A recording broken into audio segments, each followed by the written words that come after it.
Hello and welcome to Magical Travel Adventure. I am Lauren, your host, and today we are going to talk about my top 6 toddler rides at Magic Kingdom. I will be doing all the parks, but I am obviously starting with Magic Kingdom. And if you are listening to this on the podcast, this is my 100th episode of the podcast. So I am super excited. I have had podcasts in the past and I've never made it to 100. And I'm so excited to make it to 100 podcast shows. So I have lots of information on the podcast. Some of it is the same that I put up on the YouTube channel, but a lot of times I also do different things. So happy 100 to Magical Travel Adventure on the podcast. If you are new to the channel, I am Lauren. I'm a travel agent and I help people plan their Disney World, Universal, and cruise vacations. And guess what? I also have a toddler, and I get a lot of questions about toddlers and how toddlers do when they're at Disney World. So I've tried to start making a series of videos about bringing your toddler to the parks. Unfortunately, I was not able to bring my son when he was under the age of 3 because of COVID, but he did start going when he was 3. Unfortunately, when they turn 3, they are not free anymore. But I had lots of trips planned and they just never came to be. So, today we are going to talk about my top 6 recommendations at Magic Kingdom. And this is so important because when you think about taking your toddler to Disney World, it can be very overwhelming. And I also do have a free resource below on how you can pick which rides are the most important to you so that you can make sure that you hit those and don't worry about some of the larger rides. I like taking a toddler because I don't have to worry about going on the big rides and waiting in those long lines. I can focus on the other rides that don't have height requirements, and I can know that I'm not pushing my child, because you can push your child to go on many rides, but they might have a not good experience on them. And for me, I did not want to make my child feel like he had to ride anything. And one of the rides that I will say that he still has not ridden and has no interest in riding is Haunted Mansion. Now, there's no height requirement for Haunted Mansion. My son absolutely loves Halloween. He loves ghosts. He loves all these types of things, but he does not want to ride that ride. And I don't push him on it because thematically, that can be scary and you're kind of stuck on the ride. Like, you really could just be stuck on that ride and not be able to get off. So I don't put him on that type of a ride. I might push him to do a little roller coaster, which I'll get to at the end. But let's talk about the rides that I think will really help and are good rides to start off with when you're taking a toddler, as you might not always know what they're going to like, and what they liked last time might not be what they like this time. So my first pick is the Little Mermaid. This is a ride that you ride in a little clamshell.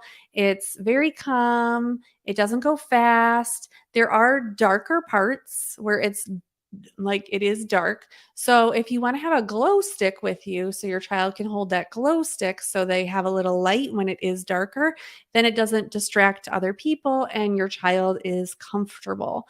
But again, they don't really focus on Ursula a lot. There's not a lot of her scary parts to it. And it's a very slow moving ride and it's on the ground. As we get into it, like Peter Pan, that one goes up in the air, so that sometimes can scare kids going up in the air. My second choice is Small Worlds. Probably not my choice for parents, but this is really bright and colorful, and you're sitting in a boat and you're hearing the same song over and over again, but your kids are very entertained by seeing things around here. Now, if you have toddlers and older kids, your older kids might not be as entertained, so just be aware of that. Now, number 3 I have as Peter Pan. Now, it took my son a lot to get onto Peter Pan. He was very afraid of taking the boats that would go up in the air. And we did get him on, but it was a little bit of a little hard at the beginning, but he did get on the boats and he really, really enjoyed it. Now, I don't think this attraction is anything particularly special. It has a lot of it has a lot of memory for me as a child riding it, but sometimes younger children of a newer generation do not enjoy it as much. They're just like, okay, we're riding around in a boat. So just be aware of that, that it can go either way with your toddler. Just like with all these rides, it could go either way. It is dark. You do go in the air, but I think it's kind of special because the way that the cast members are there, they like sprinkle on some pixie dust as you go, and that's what helps you fly. So I think that that is really special and the kids really like it. Number 4 is Dumbo, and I guess most people kinda know this ride is Dumbo, but there is a little play area if you have to wait for Dumbo, and then you will be getting on the Dumbo ride, so that might interest you if you have a kid and they just need a break to play, that they can play a little bit and then ride Dumbo. So that's kind of fun too. Again, you have to know if your kid likes heights. My child actually, who is afraid of heights, does like this because he gets to ride with one of us. So he really enjoys that part of it. And so yeah, I think that this is a great one. Also, number 5 is Buzz Lightyear Space Ranger. It has a really long name. I didn't write it all down. But anyways, you sit 2 by 2 and you have little lasers that you get to help, and you're fighting Zurg and with Buzz Lightyear, and the aliens are there. So it is kind of fun. It's super bright colors. If you want to look at this ride ahead of time, you can by riding the People Mover, which is the ride that goes around into Space Mountain, and it will also show you part of this ride. So you can also ride that. I will talk about the People Mover at the end. It's not on this list, and there is a reason. Um, Number 6 is Winnie the Pooh. And this ride also is a lot of fun. You can kind of sit together. It's a very playful ride. And even though I'm not a Winnie the Pooh fan, and my son has never seen anything Winnie the Pooh, he likes this ride. It's just kind of fun. You just kind of get to ride through it and have a little fun. And it's a lot of fun. That's all. There's no height requirements for any of the rides that I've chosen so far. And that's what I kind of like, is that you can kind of try them out and see which one your child might like. And I'm kind of giving you a variety of types depending on what your child might like to do. Now, I have a little honorable mention one that I did not give a number to, and that is the Barnstormer. The Barnstormer is a small roller coaster in the back by Dumbo, and this is a great starter roller coaster. So if your toddler's not sure if they want to do a roller coaster, take them back, show them this, try and see if you can get on with them and ride this ride. What I will say as parents or adults riding this ride, your knees might not fit in this ride. It is meant for small kids, so it is tight. So if you are taller, I am 5'8", it's tough for me. So sitting in the front, there is less movement than sitting in the back. So also know that for your child. If they're really nervous, try and sit them as close to the front as possible. But this is a great starter roller coaster for your kid. Now, I know some of you out there are saying, Lauren, you did not talk about the People Mover. Of course, that's the number 1 ride for kids.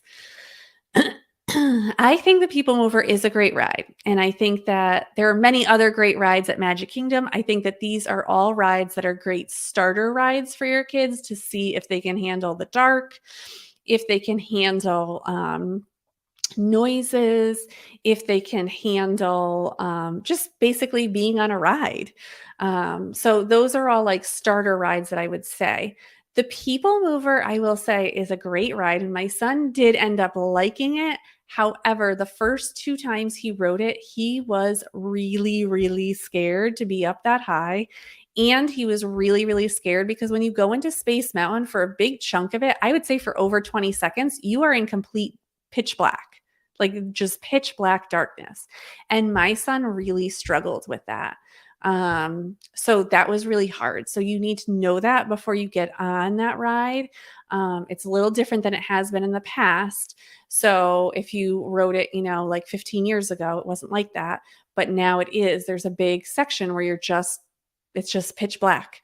And that can be really scary. And it can be really harsh from going from super bright sun into the super dark time, light or non light, I should say. So the people mover, I would say, is just it's a maybe ride, and maybe it is a definite ride. We do ride it, but yes, that's the only reason it's not on this list. I would say if your kid does well with all the other rides first, then yes, the People Mover is a good ride. I would say out of all the rides that I chose, the Buzz Lightyear ride is the darkest ride. So that one will be the darkest. It has the most fluorescent lights though also, so it kind of balances out, but Buzz Lightyear is pretty dark sometimes.